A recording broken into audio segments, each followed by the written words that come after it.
Fala galera, beleza? Na aulinha de hoje a gente vai falar sobre a transcrição, que é um processo muito importante no qual a gente tem o núcleo, tá? Produzindo ali um RNA mensageiro que será enviado para o citoplasma através daqueles poros nucleares, tá bom? A gente vai falar como é que esse processo acontece, tá? E as enzimas envolvidas, tá ok? Então olha só. Aqui a gente está observando bastante como é que está a fita do DNA, né? Você olha para ela e vê que ela foi aberta, né? Então a gente teve ligações ali quebradas, tá ok?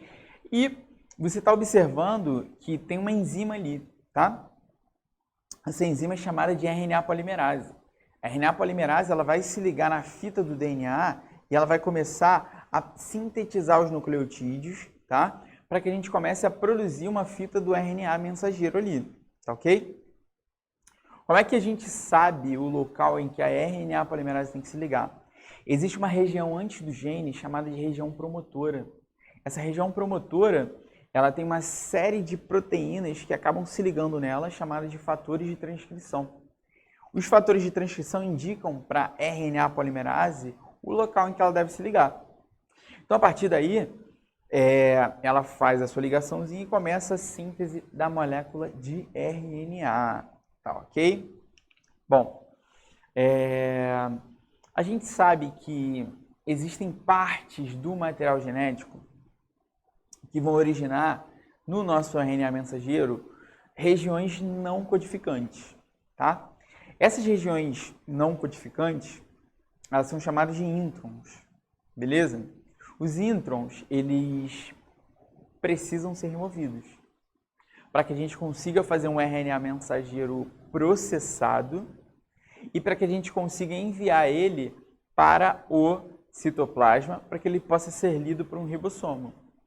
Esse processamento do RNA mensageiro, no qual a gente remove essa parte não codificante, que é chamada de intron, é chamado de splicing, tá?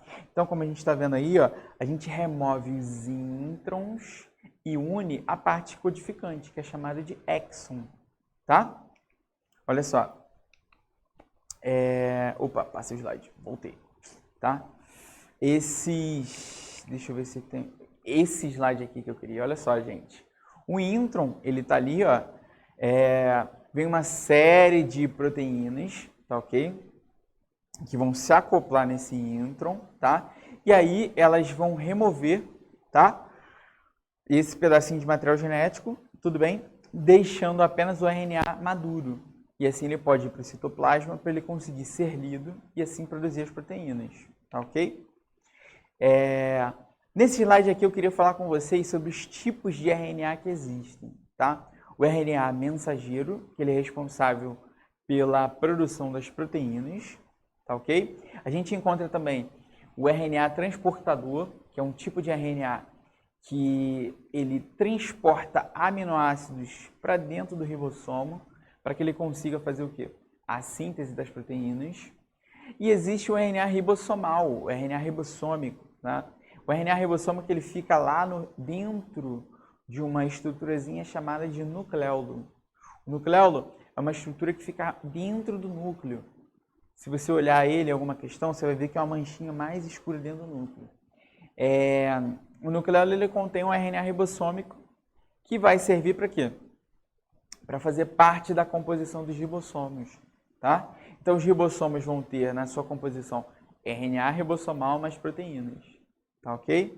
Então vimos aí os três tipos de RNA: RNA mensageiro, RNA transportador e o RNA ribossômico, tá ok?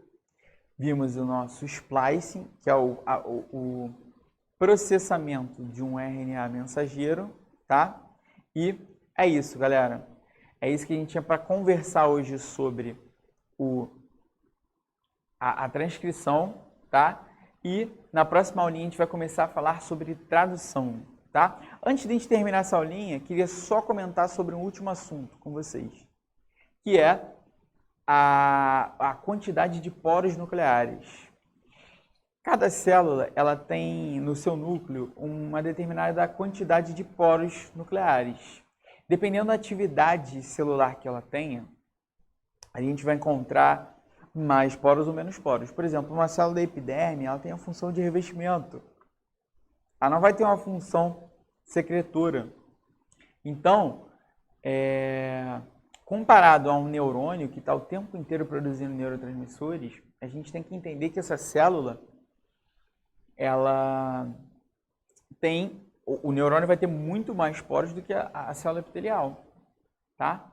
Isso já foi questão de prova cobrada para vocês, então fica ligado nisso, tá bom? Gente, ó, um grande beijo, um abraço e até a próxima aulinha para a gente começar a falar de tradução. Forte abraço!